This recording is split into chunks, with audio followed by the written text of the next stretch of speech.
Now, now we shall study that what are the problems associated with inbreeding. So they can try to recollect a homozygous pure line developed by Mendel, discuss in chapter 5. Homozygous उसने क्या कहा था, उसने कहा था एक plant लेंगे, we'll have one plant, उसके फ्लावर का पॉलन का उसी के स्टिग्मा के ऊपर मतलब पॉलन डालेंगे, and then will bag it, एंड उससे जो सीड बनते हैं उनको लेंगे, फिर हम देखेंगे कि उनसे कितने टाइप की वैरायटी बनी, टॉल एंड ड्वार्फ सब आ रहे हैं, और जो टॉल हैं फिर उनके साथ में रिपीट कर, अगर हम इसे बार बार रिपीट करते हैं और एक लाइन ऑफ डिसेंट आ जाता है तो उसको हम कहते हैं homozygous pure line. Homozygous pure line जो होती है वो सेल्फ ब्रीडिंग से बन रहे हैं। हम सेल्फ ब्रीडिंग एनिमल में तो कर नहीं सकते, है ना, क्योंकि एनिमल तो यूजुअली यूनिसेक्सुअल होता है, लेकिन आप सेम पेरेंट्स को यूज कर सकते हैं और उनके बच्चे, और फिर उनके बच्चों के बच्चे, फिर उनके बच्चों के बच्चे, तो वो उसको होमोजाइगोसिटी कहेंगे। तो इसमें क्या हो रहा है, मतलब उसको हम प्योर लाइन कहेंगे, और उसमें क्या होगा, होमोजाइगोसिटी आ जाएगी, क्योंकि उसमें बाहर का करेक्टर आ ही नहीं रहा, दूसरा एनिमल हमने यूज ही नहीं करा, तो same type of gametes are form. तो देखिए, try to recollect the homozygous pure line developed by Mendel as discussed in chapter 5. A similar strategy is used in developing pure lines as in cattle, in case of as used in peas. Inbreeding increases homozygosity. Homozygosity मतलब क्या है कि उनके factor जो हैं वो अगर dominant homozygous dominant है तो होमोजाइगस डोमिनेंट हो जाएंगे, होमोजाइगस रिसेसिव है तो होमोजाइगस रिसेसिव हो जाएंगे, विच में whatever may be best for us. ठीक है, क्योंकि हमने जिस एनिमल को चूज करा उसके अंदर वो करेक्टर डोमिनेंट हो या रिसेसिव, उस हिसाब से हमने चूज करा। Say for example what we have to do with the horn size, तो हॉर्न साइज रिसेसिव अच्छा है, छोटे ही रह जाएंगे, ठीक है, तो homozygous recessive will be better, है ना। बट मिल्क प्रोडक्टिविटी जैसे है तो होमोजाइगस डोमिनेंट करेक्टर हो सकता है ना, या बॉडी साइज का देखें तो वो शायद होमोजाइगस डोमिनेंट हो सकता है। तो वो जो भी हमने चूज करा उसके हिसाब से वो होमोजाइगस हो जाएंगे, आइदर होमोजाइगस डोमिनेंट और homozygous recessive. Heterozygous condition will not be there.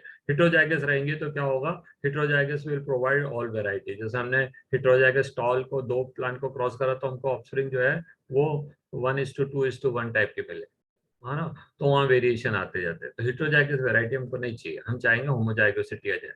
Now यहाँ पे एक पेज है, यहाँ पे एक प्रॉब्लम है।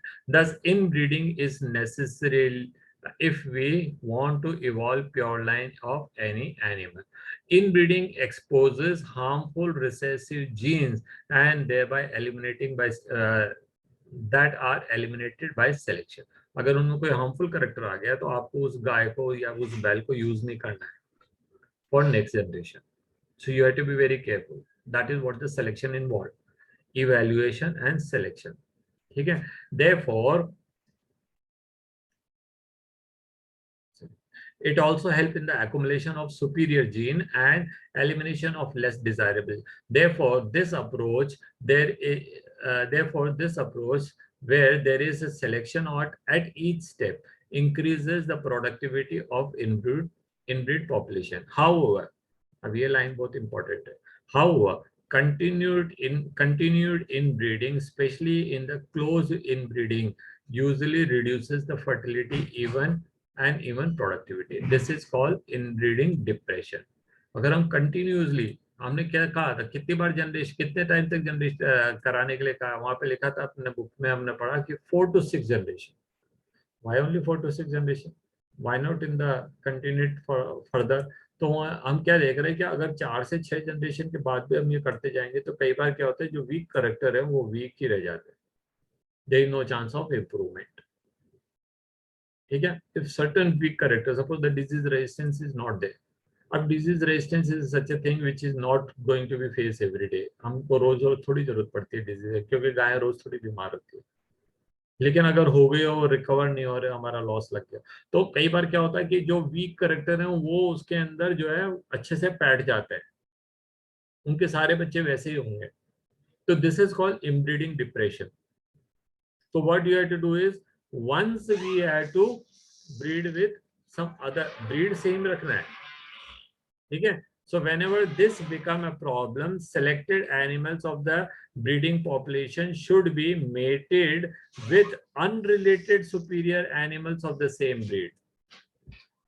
ब्रीड सेम रखनी है पर वो अनरिलेटेड है, मतलब वो 4 से 6 जनरेशन में एक दूसरे के रिलेशन में नहीं रहे। तो जो मैंने आपको रामलाल और श्यामलाल वाले एग्जांपल दिए, रामलाल और श्यामलाल की गायों का जो जो फैमिली शुरू हुआ वो सेम एक ही गाय के बच्चे थे, ठीक है, लेकिन 4 से 6 जनरेशन तक आते आते डिप्रेशन हो, तब क्या है, रामलाल की किसी गाय को श्यामलाल की किसी बैल से वाइस वर्सा क्रॉस कराना पड़ेगा। तो after 4 to 6 generation one outbreeding is related, मतलब इट्स नॉट इवन आउटब्रीड है तो सेम ही उसके, लेकिन अनरिलेटेड एनिमल्स को आपको क्रॉस कराना पड़ेगा। This usually help in restoring the fertility. तो अब हम वो क्या क्या क्या तरीके हैं उसको यहाँ पे पढ़ते हैं। तो सबसे पहले आउटब्रीडिंग, उसकी ये मतलब इनब्रीडिंग के बाद वाले स्टेप्स है आउटब्रीडिंग, है ना। इनब्रीडिंग में सेम लाइन ऑफ डिसेंट में करा रहे हैं, आउटब्रीडिंग में सेम लाइन ऑफ डिस्टेंस से बाहर जाकर के हम ब्रीड कराएंगे। तो देखिए, outbreeding is the breeding of unrelated animals which may be between individuals of the same breed but having no common ancestor. पुराने जमाने मतलब उनके एंसेस्टर 4 से 6 जनरेशन में एक जैसे नहीं रहे हों बिटवीन द डिफरेंट ब्रीड, तो इसको हम कहेंगे क्रॉस ब्रीडिंग। और डिफरेंट मतलब अगर वो डिफरेंट ब्रीड के हैं तो क्रॉस ब्रीडिंग, और अगर डिफरेंट स्पीशीज के हैं तो इंटरस्पेसिफिक हाइब्रिडाइजेशन। तो सबसे पहले हम पढ़ते हैं out crossing. What is outcrossing? It is a practice of mating animal with the same breed but have no common ancestor on either side for 4 to 6 generation. Outcrossing किसको कहेंगे? आउटब्रीडिंग का पहला तरीका है। आउटब्रीडिंग के कई सारे तरीके हैं, उनमें से पहला तरीका आउटक्रॉसिंग। आउटक्रॉसिंग में क्या है, ब्रीड सेम है, ठीक है, लेकिन they are not related by descent from 4 to मतलब अप टू 4 to 6 जनरेशन। तो the best example which I said that Ramlal and Shyamlal, उनकी फैमिली शुरू हुई है गायों की फ्रॉम सेम पेरेंट, बट 4 से 6 जनरेशन बाद में वो जो है वो एक दूसरे से डिफरेंट हो जाते हैं। तो उनको अगर क्रॉस कराएंगे तो यहाँ लिखा है but have no common ancestor on either side of their pedigree for 4 to 6 up to 4 to 6 generation. तो उनके कॉमन एंसेस्टर 7वें या 8वें जनरेशन में कभी उनके मतलब बड़े दादा के दादा वाले और बड़े नाना के नाना वाले हों, उनके बच्चे जो होंगे वो उनकी जो बातें हैं हम कर रहे हैं। The offspring of such mating is known as outcross and it is best breeding method for animal there are below average in productivity in milk production और ग्रोथ रेट इन बीफ और कैटल। नाउ दिस बीफ और cattle वाली बात तो हम जो है यहाँ पे करते नहीं है। Now, single outcross often help in overcoming the inbreeding depression. तो अगर कोई करेक्टर वीक हो गया है because of the continuous inbreeding, तो एक बार हमको आउटक्रॉस कराना है, ठीक है। तो एक बार आउटक्रॉस कराएंगे तो हो सकता है कि वो करेक्टर जो है थोड़ा इंप्रूव हो जाए। नाउ हम बात करते हैं क्रॉस ब्रीडिंग। क्रॉस ब्रीडिंग क्या है, नाम ही इंडिकेट कर रहा है कि दो अलग अलग ब्रीड के बीच में हमको हाइब्रिडाइजेशन करा है। वन में भी जर्सी, वन में भी होल्स्टेन, वन में भी इंडियन काउ और वन में भी होल्स्टेन, है ना, ऐसे किसी के बीच में अगर हम करा रहे हैं तो इंडियन काउ जो है 4 to 6 जनरेशन तो क्या इतने सालों से इतनी जनरेशन से वो आपस में ब्रीड कर रहे थे, और होल्स्टेन आपस में उन्हीं के बीच में उनका ब्रीड हो रहा था। तो उनके बच्चों के उनको लेकर के अगर आपने उनके सुपीरियर वेराइटी लेकर के अगर उनका क्रॉस लिया तो उसको हम कहेंगे क्रॉस ब्रीडिंग। तो in this method the superior male of one breed are mated with the superior female of another breed. Cross breeding allows desirable qualities of two different breed to be combined. तो ये hybridization है between the members of two different breed. The progeny of hybrid animals may themselves be used as a for the commercial production. ठीक है। तो हम जैसे dogs के अंदर कहते हैं ना, किसी को भी बोलता है अरे ये कौन सी ब्रीड का कुत्ता है, तो बोलता है हाइब्रिड है। हाइब्रिड से क्या मतलब है, हो सकता है कि एक के पास डाल्मेशियन हो या एक के पास जर्मन शेपर्ड हो और दूसरे के पास एक ऑर्डिनरी डॉग हो, उनके बीच में क्रॉस करा दिया तो जर्मन शेपर्ड के कुछ करैक्टर आ जाएंगे, उसमें लुक पैसा आ जाए या थोड़ी ताकत वगैरह हो जाए, या अगर वो डॉबरमैन से ले आते हैं उसकी हाइट वाइट आ जाती है, ठीक है। तो हम क्या कहते हैं उसको, बोला अच्छा यार तुम बहुत महंगा वाला कुत्ता, नहीं नहीं नहीं यार तो हाइब्रिड है ना। तो हाइब्रिड से क्या मतलब है, hybrid some of the characters of that, some of the characters of this, ठीक है। कई बार हाइब्रिड जो वैरायटी है cross breeding that is better than the in breeding. क्यों? क्योंकि अगर आप इनब्रीडिंग फॉरेन ब्रीड लेकर के आ जाएंगे सिंपली, जैसे जर्सी या कोई और टाइप के, मैं जर्सी इसलिए बोल रहा हूँ बिकॉज ऑफ कॉमन नेम, तो कई बार हो सकता है कि they may have an issue with adaptation in the local environment. आप कोई ऐसी क्या कहते हैं कैटल ले आए, काउ ले आए, जो कि it is from the cold country, और राजस्थान की 48 डिग्री टेम्परेचर पर लाके आपने इसको रख दिया, it may be sometime it may be survival issue with that. On the other hand, क्या है, आप you are simply importing the semen of the high yielding variety from there and introduce fertilizing with the local high yielding variety cow, and जो उनके बच्चे होंगे, तो that will have adaptability of Indian condition or condition local condition and they will have superior productive। मतलब हो सकता है, कोई गारंटी तो होती नहीं, हाइब्रिडाइजेशन नेवर गारंटीज। ठीक है, अगर गारंटीज देते तो फिर हम जितनी भी तो शादियां होती हैं सब में तो जो माता पिता हैं वो अपने बच्चे के लिए अच्छे से अच्छा वर लेकर के आते हैं, वधू लेकर के आते हैं, फिर भी जो है कई बार गड़बड़ियां निकल जाती हैं। तो hybridization can never be a guarantee. Okay, crossbreeding allows a desirable quality of the two different breed to be combined. The progeny hybrid animal may themselves be used as a for commercial production. Alternatively, they may be subjected to some inbreeding and selection to develop stable breed. ठीक है, कई बार हो सकता है कि hybridisation में जो animal बना है वो इमीडिएटली रिप्रोडक्शन के काबिल नहीं हो, या हो सकता है कि उसके अंदर कुछ करेक्टर लैक कर रहा हो, तो we'll have to select them।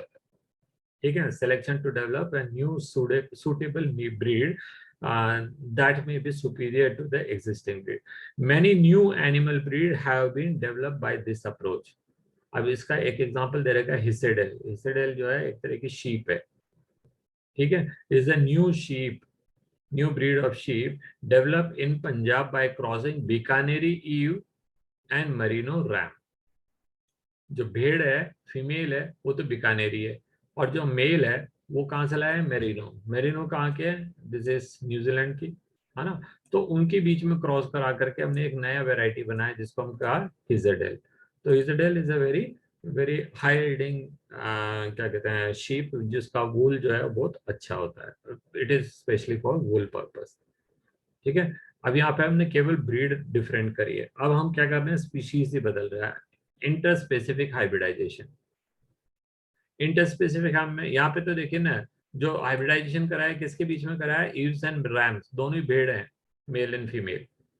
लेकिन अगर इंटरस्पेसिफिक हाइब्रिडाइजेशन में क्या है, हमने क्या कहते हैं गधे और घोड़े के बीच में क्या कहते हैं गधी और घोड़े के बीच में क्रॉस करा है, तो म्यूल बनेगा। ठीक है, ऐसे हम टाइगर और लायन के बीच में क्रॉस करें तो क्या कहते हैं उसको, टिगोन, है ना, टिगोर। इस तरह से हमने जो है इनको अलग अलग नाम दे दिए, है ना। ऐसे हमको डक्स के और किसी और के मतलब जो बर्ड्स होते हैं उनके बीच में ब्रीड करे हुए मतलब हाइब्रिडाइजेशन मिलते हैं। तो ये जो है, और यूजुअली दीज एनिमल जो इंटरस्पेसिफिक हाइब्रिडाइजेशन वाली होती हैं, they are having good character. जैसे अब ये म्यूल है, mule is a very hardy animal and it is use specially on the hilly regions. ठीक है, जो कभी वैष्णो देवी की यात्रा वगैरह में गए हैं उन्होंने इसकी सवारी की हो गई। ठीक है, ये बहुत हार्डी स्टर्डी एनिमल है and it can easily take load, good load, and it can easily climb on the mountain. तो ये उसकी वैल्यू थी। अब तो खैर सड़कें बन गई हैं ऊपर तक, अब तो हेलीकॉप्टर वगैरह की भी सर्विसेज अवेलेबल है, तो अब इनको कोई पूछता नहीं है। लेकिन they used to be very hard animals, tough animals to carry load and can work for longer duration. तो ये इनका एडवांटेज था, जो कि गधे नहीं कर सकते थे और घोड़े तो बिल्कुल ही नहीं थे। घोड़े, horses are not meant to climb on the hills.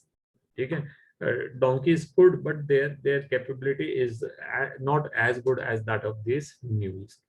तो ये इनका एडवांटेज था। बट एक डिसएडवांटेज है।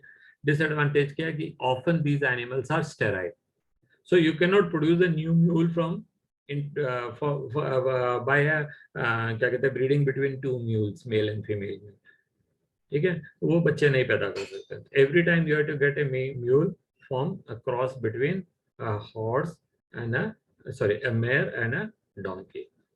ठीक है, तो यही तरीका आपको अपनाना पड़ेगा। So interspecific hybridization, in this method, the male and the female animal or two different species are mated. In some of the cases, the progeny may combine desirable features of both parents and may be of considerable economic value. ठीक है, तो उसका example mule दिया. Do you know what cross it is? तो ये घोड़ी का female horse, जिसको मेयर कहते हैं, एंड गधे का, दैट इज मेल डोंकी, उनके बीच के हाइब्रिडाइजेशन से बना. हाँ, एक मिनट.